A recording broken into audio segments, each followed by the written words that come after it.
Olá, eu sou Eliane, professora de Artes Visuais da Escola Virgínios da Gama e Melo, e hoje vou apresentar para a turma do nono ano uma aula sobre arquitetura brasileira no século XIX e XX. A primeira coisa que eu vou informar para vocês é sobre a arte colonial. Essa arte vigorou no Brasil entre os séculos XVI e XVIII. Um pouquinho do XIX, no início do XIX. Uma das características dela é um telhado, que é uma ele tem várias quedas d'água, às vezes tem duas, tem quatro e pode ter até mais também. Tem uma coluna para garantir a sustentação desse telhado e essa coluna ela ajuda na extensão do telhado, da varanda das casas, que criam a varanda, né? A simetria. A gente vê que as portinhas e casas são todas da mesma altura, nesse conjunto de casa. As portas são todas da mesma altura. Ela era uma arquitetura simétrica, não tinha uma casa maior, outra menor. Era geralmente tudo na mesma altura, tanto os detalhes quanto as portinhas. E uma quantidade grande de janelas e portas. Era uma arquitetura caracterizada por muitas janelas e portas. Aqui é uma foto da Praça Mauá hoje. E essa foto da Praça Mauá está aqui porque o Rio de Janeiro começou praticamente nesta região, por esta região. Aí ficava o porto, onde chegavam as embarcações com mercadorias e pessoas. Nessa imagem a gente vê o Morro da Conceição. O Morro da Conceição fica ao lado da Praça Mauá. É um lugar belíssimo, um dos lugares por onde foi iniciada a urbanização do Rio de Janeiro.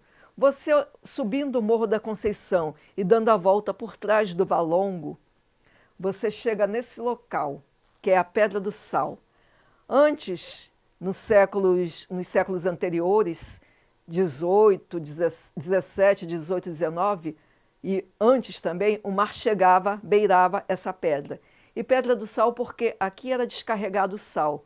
Essa Pedra do Sal, ela ficou muito importante na história do Rio de Janeiro, da cultura local do Rio de Janeiro, porque aqui trabalhavam as pessoas no cais, e essas pessoas do cais, elas trabalhavam com samba. Então pode-se dizer que aqui começou a a desenvolver o samba carioca. Essas pessoas depois do trabalho se reuniam e faziam uma roda de samba.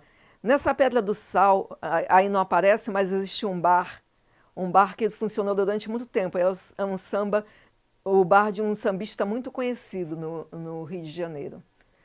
Essa imagem está na Pedra do Sal, porque hoje a Pedra do Sal é um reduto da cultura negra, um reduto onde as pessoas se reúnem para fazer roda de samba. E aqui está a imagem de Zumbi dos Palmares, que foi um líder de quilombo mais conhecido no Brasil, que lutou contra o costume de se escravizar pessoas. E uma imagem de Marielle, que foi uma grande lutadora que morreu há 2 anos atrás, assassinada porque foi uma grande lutadora contra o costume de se escravizar pessoas, que ainda persiste no nosso mundo. Aqui nós temos a imagem de Mercedes Batista, outro ícone da cultura negra no Rio de Janeiro, né?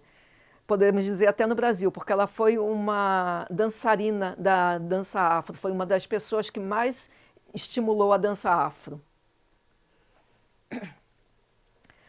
Aqui nós temos uma casinha de 1837. Essa casinha está no Rio de Janeiro. E ela talvez seja uma das casas mais antigas do Rio de Janeiro.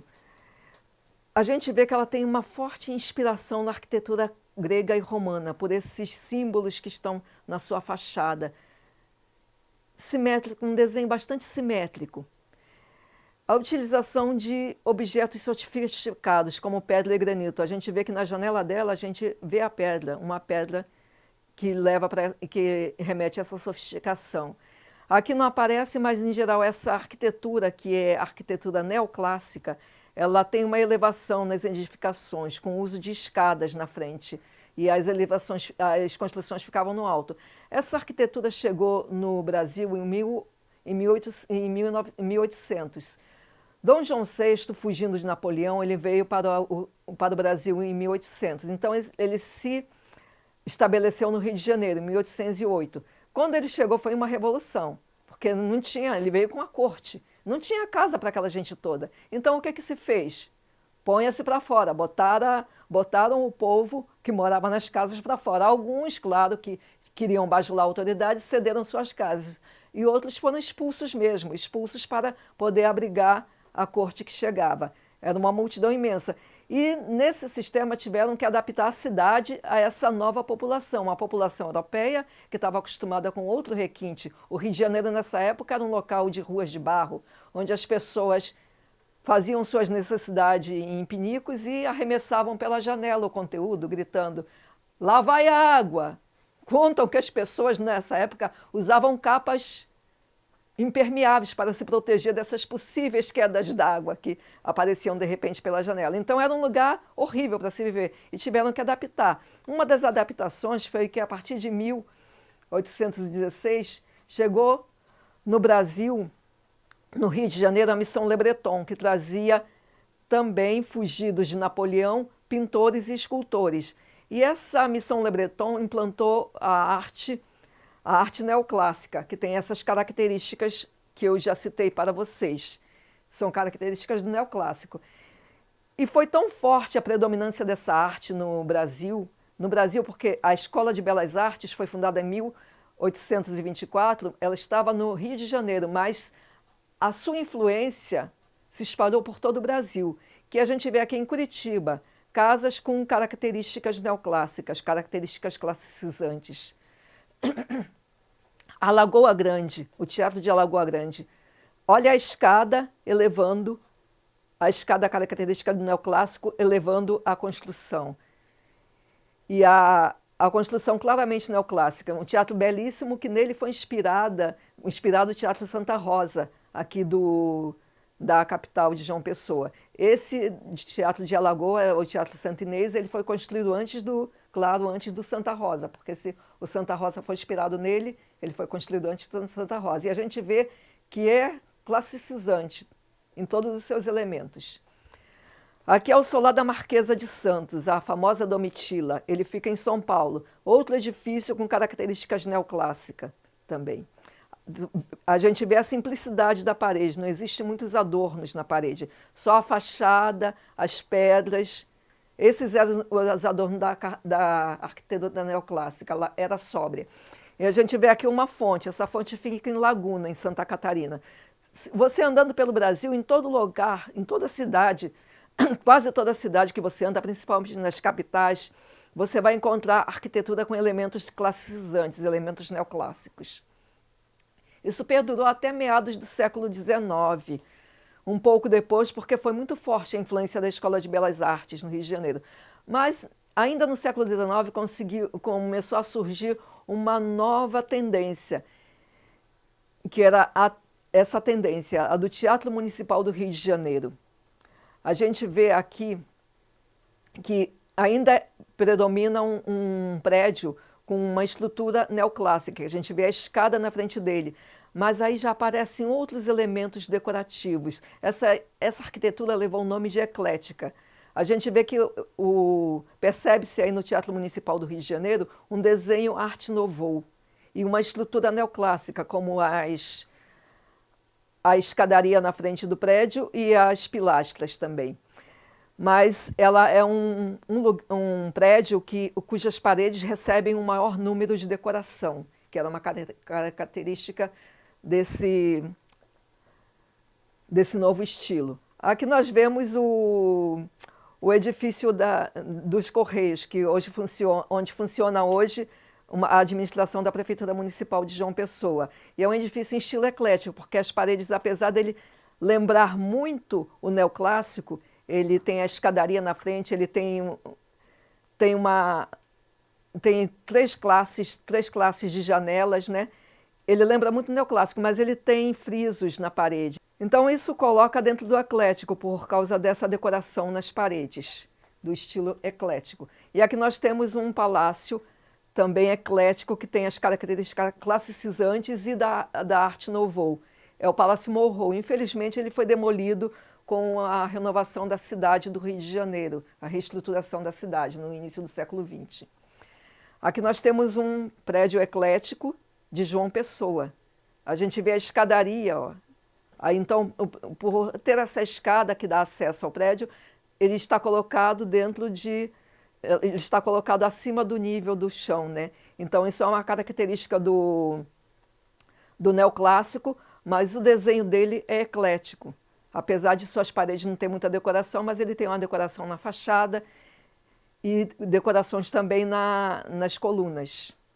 E suas janelas também são diferenciadas do neoclássico. Aqui nós vemos outro conjunto de construções ecléticas. É o Largo do Boticário, no Rio de Janeiro. É um lugar muito delicado, muito bonito, que tem uma vegetação ao fundo de Mata Atlântica. Ele fica perto do Cristo, no Cosme Velho. E esse Largo do Boticário ficou muito conhecido por causa desse boticário, que ele era boticário da realeza. E o lugar levou esse nome e ficou famoso por causa dele.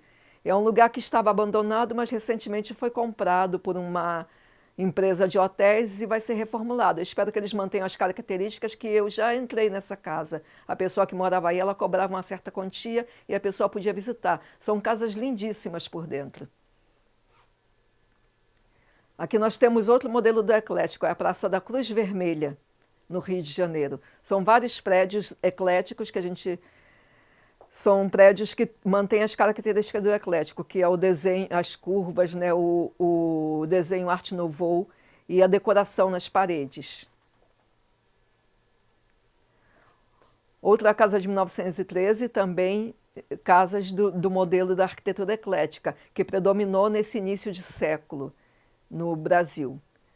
A gente vê a decoração, são casas altas que elas estão um pouco acima do nível do chão, não são casas que ficam muito rasteiras no chão, mas são casas ecléticas. Aqui outro modelo do eclético. A diferença que a gente vê, tem coluna, tem janela, tem. Mas a gente vê que tem a pedra na janela, são características do neoclássico. O portal também, característico do neoclássico, as colunas. Mas a gente vê que existe uma efusão bem maior de decoração. A decoração é bem maior do que do neoclássico. O neoclássico é caracterizado pelas paredes nuas. Por isso ele está dentro do eclético. Um prédio do Tambiá, abandonado, infelizmente, né? E que também cai dentro da denominação do eclético. Embora tenha a escadaria na frente, que é uma característica que ficou do neoclássico, porque o eclético ele juntava características de vários estilos, não era apenas um estilo Art Nouveau, neoclássico, renascentistas, vários estilos eram juntados para formar o eclético. Por isso esse nome, eclético, porque ele tinha a reunião de vários estilos juntos.